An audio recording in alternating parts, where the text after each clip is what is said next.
The freezer door was cracked, just enough that the cold air spilled out in ribbons across the tile. Just enough that, when I stepped inside for ice, I noticed something was off. Not wrong, not yet, just off. There was a glass on the counter, half full, lipstick stained, not Clarissa's color. Her wine was always white, and this was red, nearly black. There was also a phone, face down, screen buzzing. No case. Not hers either. I didn't call out. Not because I suspected anything. I didn't. I just felt unwelcome, like I'd walked into the wrong house, even though this was her uncle's place and I'd been here a dozen times before. Maybe it was the silence. Maybe it was how the music outside felt too far away. The hallway light was off. The bathroom fan was on. The floor felt sticky. And then, something broke the stillness. A thud. Not loud. Not violent. More like weight shifting too quickly against drywall.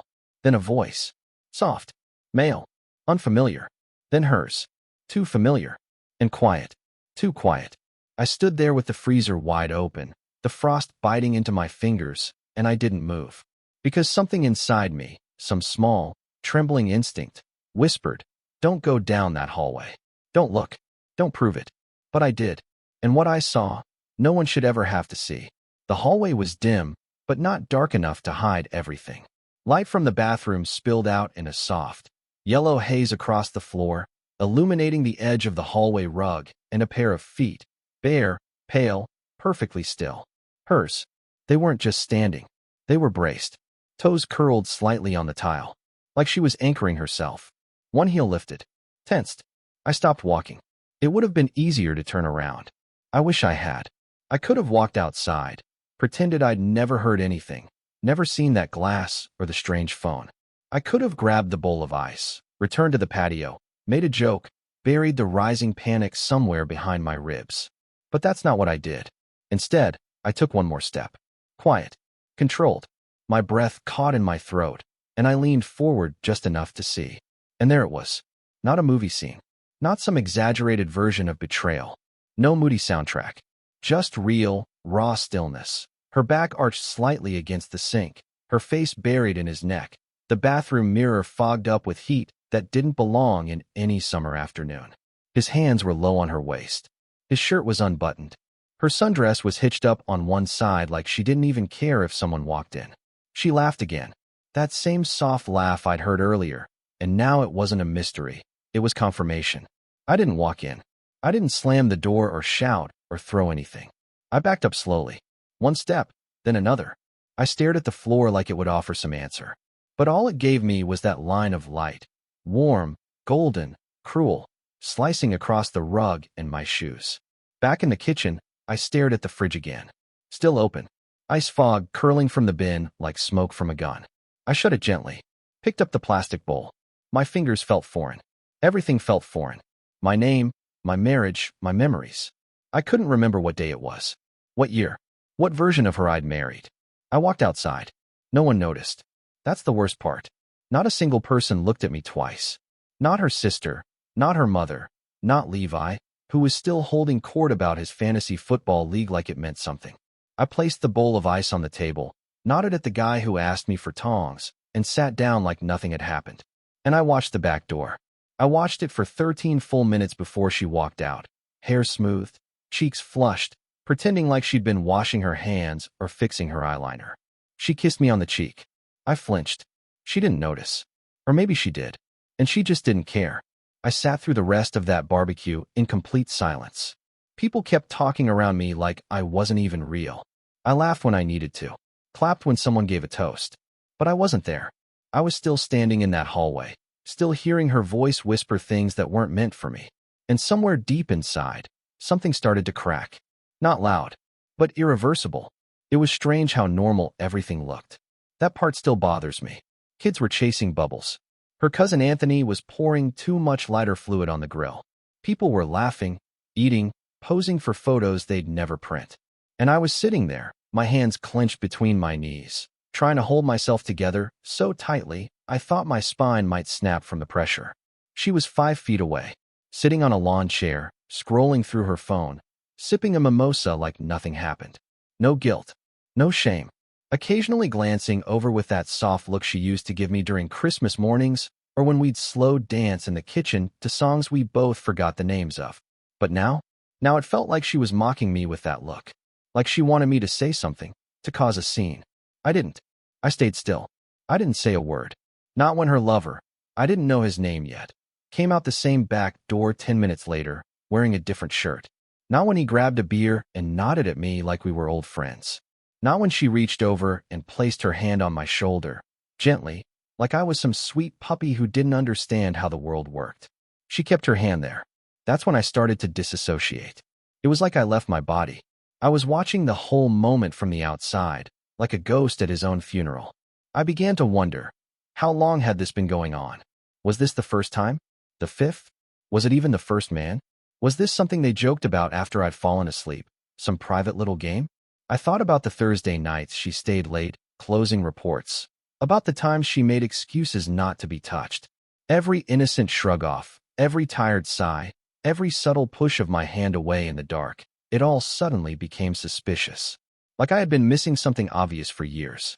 But what truly shattered me was what happened an hour later. Everyone was gathered around the patio for cake. Uncle Russ gave a speech about gratitude and survival and not taking life for granted. Clarissa was next to me, arm looped through mine, head on my shoulder. She smiled so beautifully, everyone clapped. Then someone shouted, "Hey, group photo." And before I knew what was happening, she pulled me into the center. She handed my phone to him, the man from the bathroom, the stranger with her lipstick still probably somewhere on his chest. And he smiled, looked me dead in the eye, lifted the phone. "Say cheese," he called out. And I did, because everyone else was smiling, because her hand was gripping mine in front of everyone, because I wasn't ready to explode. Not yet, but inside, I had already gone silent. I didn't eat any cake. I didn't say goodbye.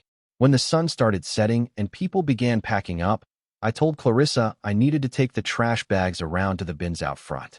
She nodded, didn't follow me, didn't ask what was wrong, because maybe she already knew I wasn't coming back.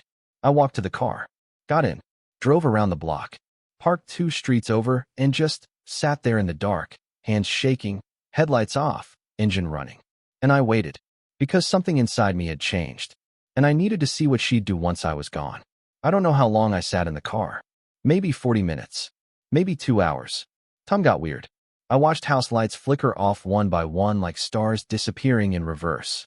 A sprinkler hissed to life somewhere nearby. Every now and then, someone walked by with a dog or a beer bottle in hand, still buzzing from the party. But no one noticed me. Just a guy alone in his parked car, gripping the steering wheel like it held answers. I kept expecting my phone to buzz.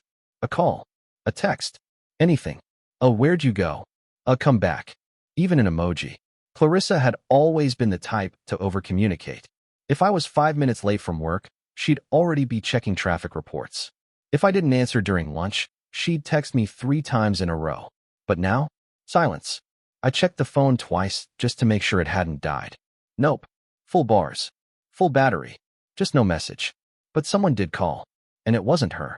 The name on the screen meant nothing to me at first. Marshall. Just a contact with no photo. I almost let it go to voicemail, assuming it was spam. But something about that name scratched at the back of my brain. I tapped answer, said nothing. "Hey man," the voice said. Low. Careful. Too calm. I didn't speak. Just waited. I know who you are," he continued. "Look, I didn't plan for it to go that far. It just kind of happened. I figured you'd want to know it wasn't about you. Okay? It's not because you're boring or anything like that. She needed something different." My grip tightened around the phone so hard it creaked. He kept going. "You're not going to do anything stupid, right? Like, look, if you want to hit me, fine. Just don't do anything crazy. I swear, man, I didn't mean to screw up your life." And that's when I finally spoke. "You used my phone," I said quietly. He paused. "What?" I clenched my jaw. "You took our photo. Group photo. On my phone. I still have the file. Your face is in it." He laughed. Actually laughed. "Okay. What? You gonna post it? Send it to the family? Look, dude, come on. No need to turn this into a soap opera. Just talk to her. Work it out. You seem like that kind of guy." "That kind of guy?" I didn't reply. I just ended the call and sat in the dark again, jaw clenched so tight it hurt. The whole time, I wasn't angry that she had cheated. I wasn't even surprised. What got to me, what really drove the knife in, was the assumption they both made. That I would take it. That I'd sit there, say nothing, be the good little husband, and maybe cry in private, but ultimately forgive and forget. Like I was predictable, spineless, invisible. Maybe I was, but not anymore. I turned the engine back on, drove away from her uncle's neighborhood. Not home, not to a hotel. I didn't know where yet. I just needed space to think without their voices echoing in my head. I ended up in a grocery store parking lot 20 miles out. Bought a gas station sandwich I didn't eat. Sat in the car again. Until sunrise. That's when I made a decision. Not revenge. Not confrontation. Something worse. Something they wouldn't expect. And it all started with a message I was about to send. One that would burn everything they'd tried to keep secret. By the time the sun dragged itself over the hills, the only thing left of the man I used to be was a stale coffee cup and a list of names on my phone I hadn't looked at in years. Old friends. Co-workers I'd fallen out with. My cousin who'd moved to Michigan and kept inviting me to visit, saying I needed to clear my head. I never responded to those messages. Not once. Until now. I texted him just one word. Still got a spare room? Then I turned off my location sharing. All of it. iCloud, Google, Find My. Gone. Logged out of every shared app. Deleted every digital breadcrumb. Tossed my SIM card out the window somewhere near a truck stop off I-84. I wasn't running. Not exactly. I was erasing myself. Because if she didn't care that I had disappeared from the party without a single word, if he was the one to check in instead, then maybe I didn't owe her a goodbye. That was the moment it shifted. I stopped asking why she did it. Stopped wondering how many times, how long it had been going on, or whether she had ever meant the things she whispered to me in the dark. I stopped being sad. I stopped being scared. I went quiet. And in that quiet, I started to think very, very clearly. I got a burner phone from a gas station convenience store. The kind meant for emergencies or drug deals, not existential reinventions. I saved one number to it, my cousin's, and no one else. Then I rented a storage unit. The woman at the desk asked how long I'd need it for. I said a while. She gave me a look. Not judgment, but recognition. Like she'd seen this before. Maybe not the cheating or the barbecue or the barefoot betrayal, but the look in my eyes. That hollow, distant stare of someone who'd just lost a version of their life they thought was permanent. That afternoon, I drove back to the house while she was at work. I moved quietly, quickly. I packed only what was mine: clothes, books, 2 guitars, some journals, a few boxes of memories I wasn't ready to let go of. I left the wedding album. I left the framed picture of us in Maui. I left the fancy dishware we got as a gift from her parents. I didn't leave a note. I didn't need to. But I did leave something. I left him. Not literally, but a digital ghost of him, printed and folded neatly inside a plain white envelope. Airdropped the group photo from my phone to my laptop, zoomed in on his stupid, smiling face, and printed it. I wrote one sentence under it. Ask him what happened to your anklet. Then I slid it into her top drawer, the one she kept her perfumes and fake gratitude journals in, and I locked the door behind me. I changed my banking passwords, pulled half of what was in the joint savings, froze the rest, transferred my retirement to a private account she didn't know about, canceled every auto payment she had piggybacked on my cards. She would wake up to silence. No husband, no transactions, no trail. And that night, in my cousin's spare bedroom in a dusty Michigan suburb, I did something I hadn't done in months. I slept. Not well, but deeply. And when I woke up, my inbox was full. 42 messages. All from her. She'd finally noticed I was gone. But by then, I was already gone too far. The first message was harmless. Just my name. No punctuation, no warmth. Like she was testing the line, unsure if I'd even see it. The second one hit 5 minutes later, more frantic. Where are you? Then came the apologies, the excuses, the half-confessions dressed up as misunderstandings. I didn't mean for it to happen. You don't understand the full story. We need to talk. By message 12, she stopped asking and started accusing. You've embarrassed me. That one hit like a slap. Not because it hurt, but because it revealed everything. She wasn't heartbroken. She was humiliated. Not because I was gone, but because I left before she could control the narrative. Before she could rewrite the story and cast herself as the misunderstood woman stuck in a cold marriage. Now, there was no story for her to twist. Just silence. Just my absence. And the ugly reflection of her choices staring back at her from an empty bedroom. She called. Again and again. I let each ring die in the dark. At one point, she switched numbers and left voicemails pretending to be calm. I just want to explain. You're overreacting. You're not being fair. The same phrases she used when I'd catch her lying about little things. Like the time she said she was out with coworkers, but her location pinged from a neighborhood she'd never mentioned. Or the night she said her phone died, but her do not disturb was active and she still managed to post a story on Instagram from a rooftop bar I wasn't invited to. Back then, I gaslit myself into silence. Not this time. By the end of the first day, she looped in her sister. Then her mother. I could tell because the tone shifted. New numbers, new voices, each pretending to be innocent. Byron, we're worried. Where are you staying? She's a wreck. I didn't answer. Not because I wanted to punish her, but because I finally realized I didn't owe anyone my pain. Not anymore. I had been bleeding for years in plain sight while they all looked the other way. They saw me shrinking and told me I was just too sensitive, too paranoid, too dramatic. No, I was just awake before they were. That evening, I walked the cracked sidewalks of my cousin's neighborhood. It was colder here, quieter. No sounds of parties or fake laughs or people who pretended to care. Just wind in the trees and the occasional dog barking 2 streets over. I thought I'd feel lost, but I didn't. I felt clear. Clarissa tried one last thing that night. An email. The subject line read, "Before you do something you regret." Inside was a long, rambling message where she finally dropped the act. She admitted to the affair. Said it started emotionally, but crossed the line at the barbecue. Claimed it was the only time. Said it didn't mean anything. Said she was confused. Said I pulled away the past year. Said she didn't know how to tell me she felt unseen. Said he made her feel alive again. That word, alive, made me laugh out loud. Not because it was funny, because it was so cliché, it was almost scripted. She ended the email with, "But I still love you.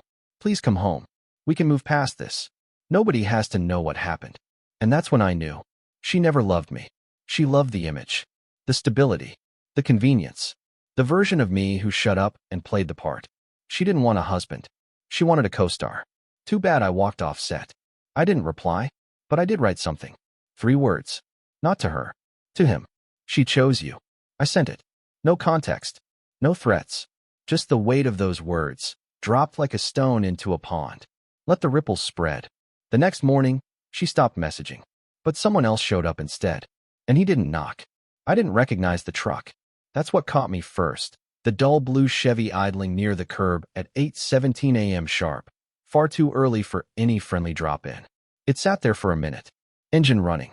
Windows down. I was watching from the upstairs bedroom window, barely breathing. Then the door creaked open, and he stepped out. Marshall, the man from the hallway. The bathroom. The blurred reflection in the fogged mirror I'll never forget. Clarissa's mistake. Her moment of aliveness. He didn't walk to the door. He trudged. Like every step dragged weight behind it. I wondered what story she'd told him. Whether she framed me as unstable or dangerous. Or maybe she tried to guilt him into fixing the mess. Either way, he was here, and whatever reason brought him wasn't good. He used his elbow to knock, holding something under one arm. A manila folder, swollen with paper. My cousin was already out for work, and I debated not answering. But part of me wanted to see it. Wanted to hear the lies firsthand. Wanted to know what she was spinning. When I opened the door, we just stared at each other for a moment. No greeting. No apology. His eyes were bloodshot, and his jaw clenched so tight it looked painful. "I'm not here to fight," he said first.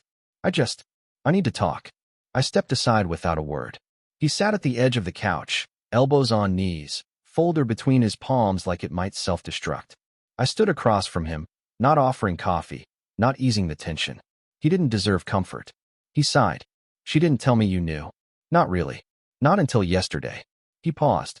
"She made it sound like you were just pulling away. That you were cold. Disconnected." I stared at him. Let the silence hang heavy until he squirmed. "She said it only happened once," he added. "But it didn't." That got my attention. "She lied to me too," he admitted. About how long it had been going on. Turns out it wasn't just that day at the barbecue. It started a few months ago. Little things. Texts. Late drinks. She told me it was safe, that you never suspected. That she was staying for your sake, not hers. He leaned back, rubbed his face, eyes darting to the floor. "I found this in her office drawer."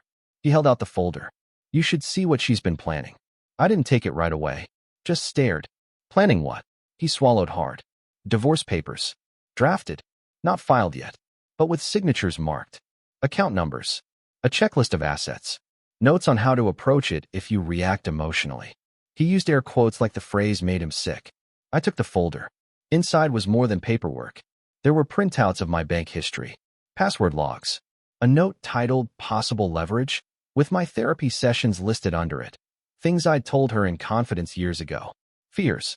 Failures. Weaknesses. And there, at the bottom of one page, a line that turned my blood to ice. He'll break quietly. That's his pattern. Use that. I looked up at Marshall. He wasn't looking at me. His head was in his hands. She played both of us, he muttered. I thought I was her escape. Turns out I was just a temporary weapon. I felt nothing.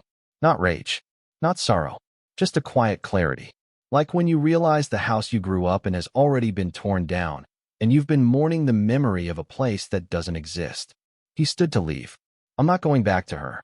I already packed my stuff. She doesn't know I came here. I just thought you should know she never planned to stay with either of us. As he opened the door, he stopped. Looked over his shoulder. You were right to vanish. If I'd been you, I wouldn't have made it out whole. The door clicked shut behind him, and the quiet swallowed the room again. But it wasn't the same silence as before. This one was filled with decisions. And I was finally ready to make them. I didn't burn the folder. I didn't send it to her, either. That would have made it too easy.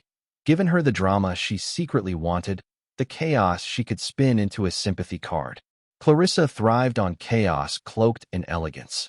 If I'd exposed her in some fiery spectacle, she would have cried on cue, looped in family, played the fragile, misunderstood woman mourning the man who changed.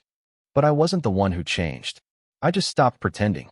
For the first few days, I kept expecting the crash. Like grief would hit in waves, I even braced for it. But it never came the way I thought. It didn't come with sobbing fits or desperate phone calls. It came quietly, like breath returning to lungs I didn't realize had been empty for years. I spent a month in Michigan. Every day I walked. No destination, no headphones. Just the sound of my own footsteps. I started journaling again. Not the performative kind you do when you're trying to fix yourself. The real kind. Honest. Messy. Full of typos and sharp thoughts and dark truths. I got a job. Nothing dramatic. Warehouse night shifts. It wasn't about money. It was about movement. About being around people who didn't know me as her husband. Just Byron. A guy with sore shoulders and quiet eyes who worked hard and didn't complain. I found peace in small routines. Cold showers. Cheap coffee. Reading in secondhand bookstores. No social media. No Google searches for her name. No spiraling down the hole of what if. I let it all go. Clarissa never found me. Not really. I imagine she tried. Maybe she even showed up at my old office, crafted some crocodile tears for my friends. Maybe she posted a vague status to fish for sympathy. Something poetic, something hollow. I wouldn't know. I never looked back. And then, about 2 months in, something changed. I was walking down a street I'd passed a dozen times before. There was a tiny cafe I'd never noticed. Chalkboard sign out front. Inside, one person behind the counter, a woman with sleeves pushed up and flour on her cheek, focused entirely on shaping dough like it held secrets. She didn't look up when I walked in. Just said, "You look like someone who needs something warm." Scone or story? I said, "Maybe both." And for the first time in years, I laughed. We didn't fall in love instantly. That's not how this ends. But we did talk. And we talked again the next morning. And slowly, without meaning to, I started to imagine a life that wasn't built around someone else's expectations or manipulations. A life built from scratch. I never answered Clarissa's emails. Never picked up when her sister finally found the new number. I didn't need closure from her. I was never going to get the version of the truth that made sense. But I found something better. I found myself in the quiet. Not as the man who lost everything, but as the man who finally chose something. Me.